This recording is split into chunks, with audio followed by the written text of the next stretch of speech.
একদিকে এসআইআর ঘোষণা হলো, আজ থেকেই দেশ জুড়ে এসআইআর চালু হচ্ছে।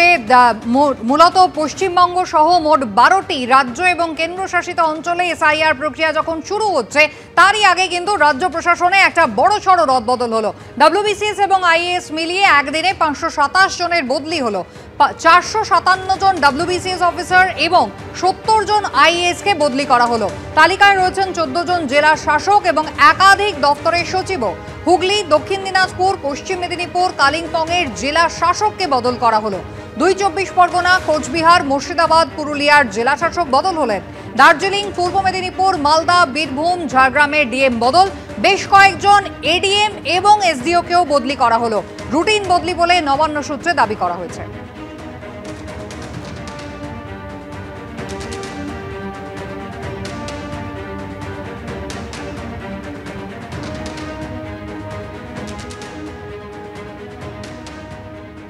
একদিকে এসআইআর এর ঘোষণা এবং অন্যদিকে রাজ্য প্রশাসনে এই বড়সড় রদবদল নিয়ে ইতিমধ্যেই শুরু হয়ে গিয়েছে রাজনৈতিক চর্চা। কি বলেছেন কেন্দ্রীয় শিক্ষা প্রতিমন্ত্রী সুকান্ত মজুমদার, শোনাবো। নতুন লোকেদেরকে বিভিন্ন বিভিন্ন জায়গায় দায়িত্ব দেওয়া হলো, উদ্দেশ্যটা কি, গুরু মন্ত্রটা কার কাছ থেকে কানে পেয়েছে সেটা কিছুদিন গেলে বোঝা যাবে। হতে দিন, আমরাও নজরদারি রাখছি। এই সমস্ত আইএস যারা বিভিন্ন জায়গায় এখন এডিএম ডিএম হিসেবে গেছেন, তারা যদি নিয়ম কানুন না মেনে তৃণমূল কংগ্রেসের দলদাস হয়ে কাজ করার চেষ্টা করে, তাহলে পরে কিন্তু আমরা সর্বশক্তি দিয়ে গণতান্ত্রিক পদ্ধতিতে তা আটকাবো। ঠিক এসআইআর এর দিনক্ষণ ঘোষণার যে সাংবাদিক বৈঠক জাতীয় নির্বাচন কমিশনের করার সময় ছিল, তার ঘন্টা তিনেক আগে নবান্নের পক্ষ থেকে একেবারে নির্দেশিকা দিয়ে বদল করা হলো ডব্লিউবিসিএস অফিসার, আইএএস অফিসারদের জানিয়ে রাজনৈতিক দলের, শাসক দলের উদ্দেশ্য নিয়ে ইতিমধ্যেই প্রশ্ন তুলতে শুরু করেছে বিরোধীরা। কি বললেন মোহাম্মদ সেলিম, দেখুন। মমতা ব্যানার্জি মুখ্যমন্ত্রী একেবারে wholesale is, WBCS officer, DM, SDO সব চেঞ্জ করেছেন।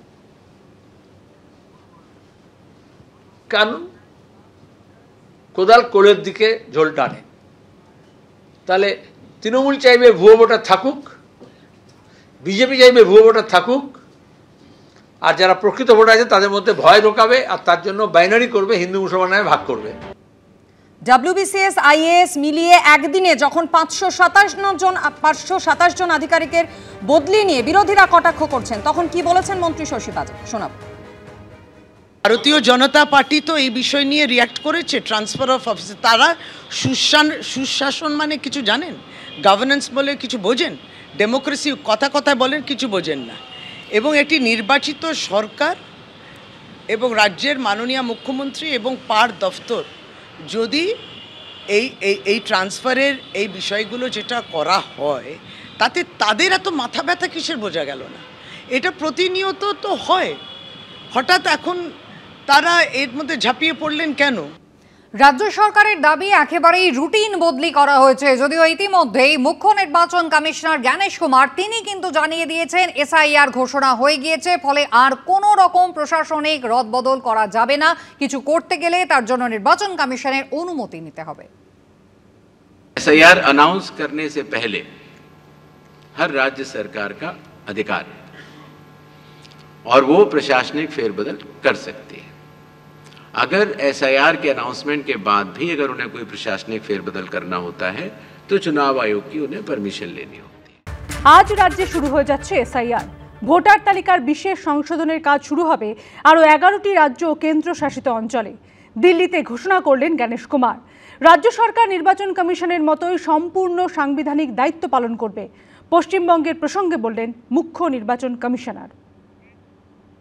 ये वो 12 राज्य हैं जहां पर कल से एसआईआर शुरू होने वाला है। वेस्ट बंगाल, इन 12 राज्यों में कुल मतदाता 51 करोड़ के लगभग हैं। বছর ঘুরলে পশ্চিমবঙ্গে বিধানসভা নির্বাচন, তার আগে বেজে গেল এসআইআর দামামা। বিহারের পর এবার দ্বিতীয় পর্যায়। মঙ্গলবার থেকে পশ্চিমবঙ্গ সহ 12 রাজ্য কেন্দ্রশাসিত অঞ্চলে শুরু হয়ে যাচ্ছে এসআইআর। পশ্চিমবঙ্গের পাশাপাশি গুজরাট, উত্তরপ্রদেশ, মধ্যপ্রদেশ, রাজস্থান, তামিলনাড়ু, কেরল, ছত্তিশগড়, গোয়া, কেন্দ্রশাসিত অঞ্চল আন্দামান নিকোবর দ্বীপপুঞ্জ, লাক্ষাদ্বীপ, পুদুচেরিতে হবে SIR. Andaman and Nicobar island, union territory, state Chhattisgarh, Goa, Gujarat, Kerala, union territory Lakshadweep, Madhya Pradesh, Puducherry union territory, Rajasthan, Tamil Nadu, Uttar Pradesh, west Bengal. বিহারে এসআইআর শুরু হওয়ার পর থেকেই বিতর্কের ঝড় বয়ে গেছে পাটনা থেকে দিল্লি। ভোটে সুবিধা পেতে বিজেপি নির্বাচন কমিশনকে কাজে লাগাচ্ছে বলে অভিযোগে সরব হয় বিরোধীরা। যদিও যাবতীয় অভিযোগ উড়িয়ে নির্বাচন কমিশন জানিয়ে দেয় গোটা দেশেই হবে এসআইআর, অর্থাৎ পশ্চিমবঙ্গে ভোটার তালিকার সংশোধনের কাজ শুরু হওয়াটা ছিল স্রেফ সময়ের অপেক্ষা। কারণ নভেম্বরে বিহারে ভোট হয়ে যাওয়ার পর আগামী বছরের প্রথম দিকে বিধানসভা ভোট হবে এ রাজ্যে। তাই এসআইআর শুরু হওয়ার অনেক আগে থেকেই তেতে উঠেছিল পশ্চিমবঙ্গের রাজনীতি। সামনে এসআইআর আর পেছনে কি? পেছনে মির্জাফর স্যার, ভোটের নামে এসআইআর, পেছনে মির্জাফর স্যার, এনআরসি। সঠিক এসআইআর হলে গত 10-12 বছরে বাংলাদেশের মুসলমান যেভাবে ঢুকেছে কাঁটাতারের মেড়া না থাকার ফলে, তাতে 1 কোটিরও বেশি নাম বাদ যাওয়া উচিত। এই আবহেই মঙ্গলবার থেকে পশ্চিমবঙ্গে শুরু হয়ে যাচ্ছে এসআইআর। জানিয়ে ইতিমধ্যে তৃণমূল বিজেপির মধ্যে হুমকি হুঁশিয়ারি চলছে। আমরা এসআইআর রুখবো, একটা বৈধ ভোটারের নাম যদি বাদ যায় তাহলে আগুন জ্বলবে, রক্ত গঙ্গা বইয়ে দেবো বাংলা জুড়ে। আর কত লন্ড ভন্ড করতে পারেন আমরা দেখব। তৃণমূলের নেতাদের কথায় রাস্তায় নামবেন না, রাস্তায় নামলে সেন্ট্রাল বাহিনী নামবে, যেরকম মুর্শিদাবাদে নেমেছিল। যদি ভ্যান্ডালিজম করেন, দোকান ঘর পোড়ান, বাড়িতে আক্রমণ করেন, তৃণমূলের কোন নেতার ছেলের জীবন যাবে না।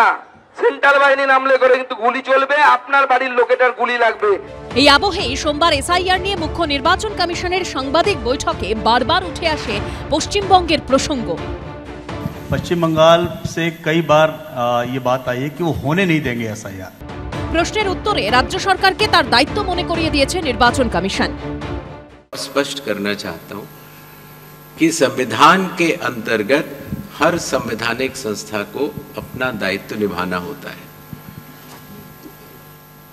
आर्टिकल 324 सब क्लॉज 6 के तहत मतदाता सूची तैयार करने के लिए या मतदान कराने के लिए जिन भी चुनावी कर्मियों की आवश्यकता चुनाव आयोग को होगी, वो राज्य सरकार मुहैया करा के डेपुटेशन पर देने के लिए बाध्य है। इसी तरीके से कानून व्यवस्था की जो आपने बात की, वो राज्य सरकार की संवैधानिक जिम्मेदारी है और मुझे इसमें कोई भी संकोच नहीं है कि हर राज्य सरकारें चुनाव आयोग की तरह ही अपनी पूरी संवैधानिक दायित्व का निर्वहन करेंगी। বিহারে এসআইআর শেষের পর ভোটের দিনক্ষণ ঘোষণা হয়ে গেছে। এখন দেখার পশ্চিমবঙ্গে কতটা নির্বিঘ্নে হয় ভোটার তালিকা সংশোধনের কাজ। বিজেন্দ্র সিংহর রিপোর্ট, এবিপি আনন্দ।